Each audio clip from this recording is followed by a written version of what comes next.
Have engine 65, which is the UCF Ivory here.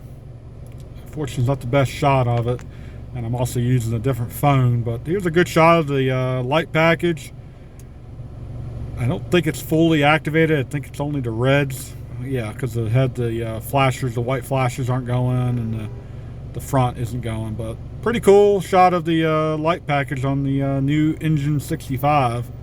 You guys haven't had a chance to look at that. They're working a motor vehicle crash. Actually, looks like be a pretty serious one. At least 2 or 3 vehicles involved. So, hope you guys like this short video.